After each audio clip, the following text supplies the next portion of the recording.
American Muslim organizations are decrying the Supreme Court's decision on Tuesday to uphold President Donald Trump's travel ban. Many Muslim activists compared the 5-4 decision to past Supreme Court rulings that allowed for discrimination against certain minority groups, such as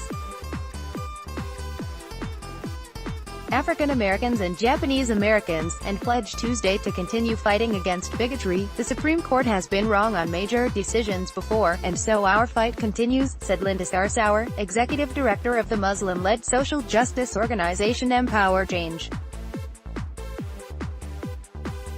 The right to live in peace and be treated justly no matter one's race, ethnicity or religion is too important to let one person, one decision, destroy it.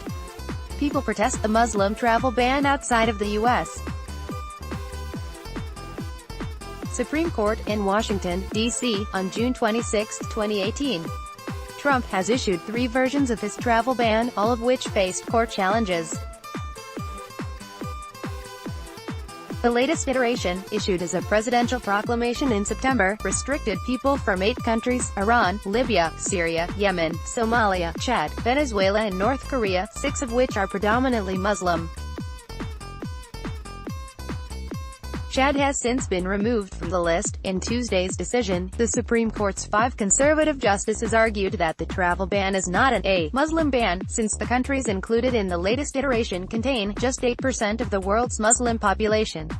Chief Justice John Roberts, who wrote the majority opinion, stated that the travel ban is facially neutral toward religion, and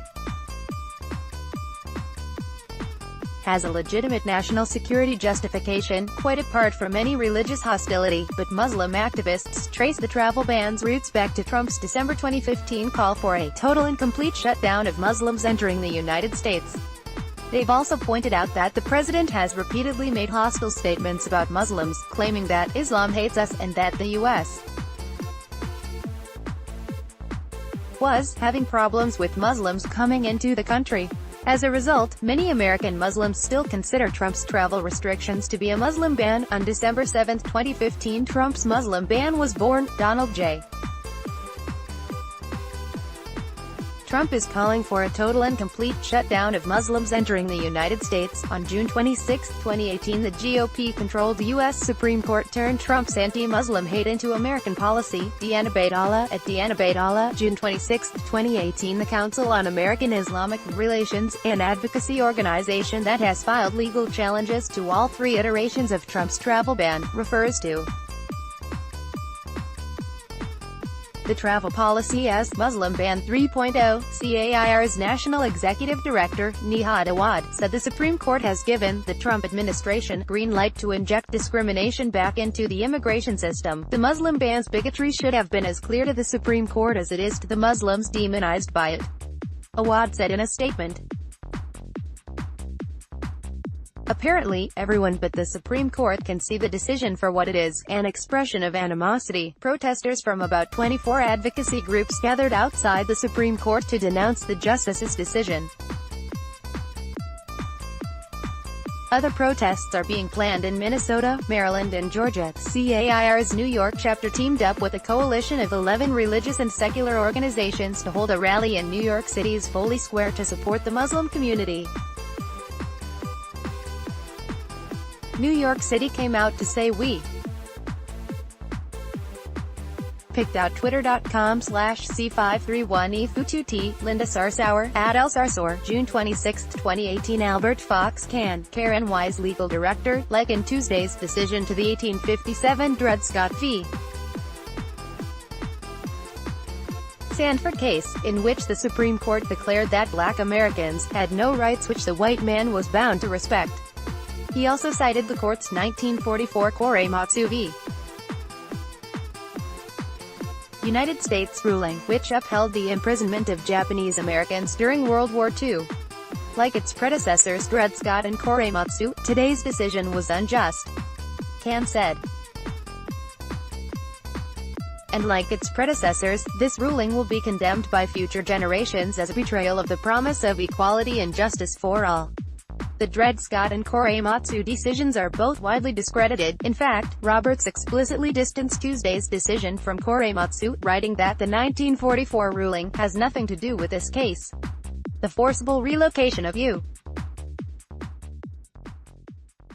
citizens to concentration camps, solely and explicitly on the basis of race, is objectively unlawful and outside the scope of presidential authority, Roberts wrote.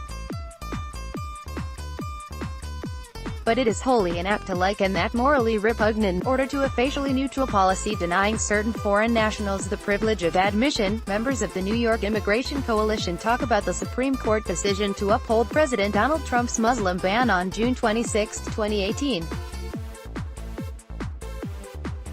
In a blistering dissent to the majority opinion, however, Supreme Court Justices Sonia Sotomayor and Ruth Bader Ginsburg pointed out that the travel ban originated in Trump's proposal to ban Muslims from entering the U.S.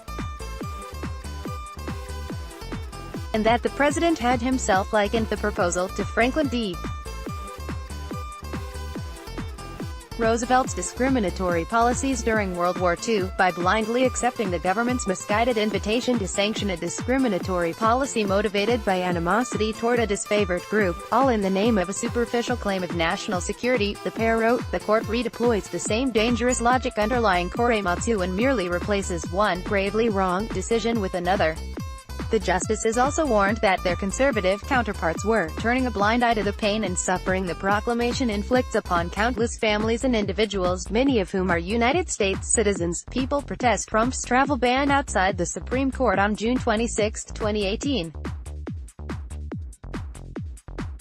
Tuesday's decision puts all Americans at risk, said Farhana Kara, executive director of Muslim Advocates, which has filed 8 lawsuits against the Trump administration regarding the travel ban.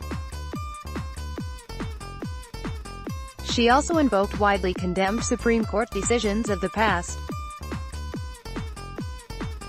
Not since key decisions on slavery, segregation in schools, and Japanese-American incarceration, have we seen a decision that so clearly fails to protect those most vulnerable to government-led discrimination, Kara said.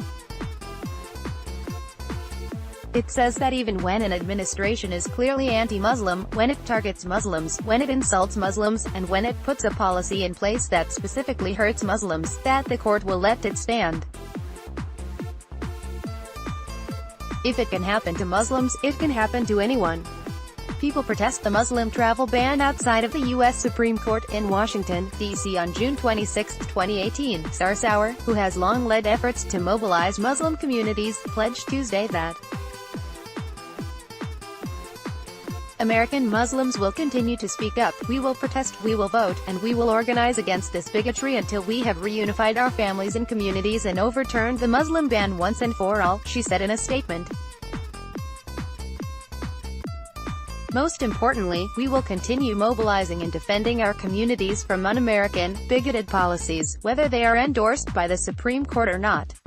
As an American Muslim teen, it is so empowering to be at this. I am outraged, but I am also hopeful. Pic.twitter.com/Kashiyadep7R, Ziad Ahmed, @Ziad the Activist, June 26, 2018. Download photo gallery. Nationwide protests against Trump's executive order.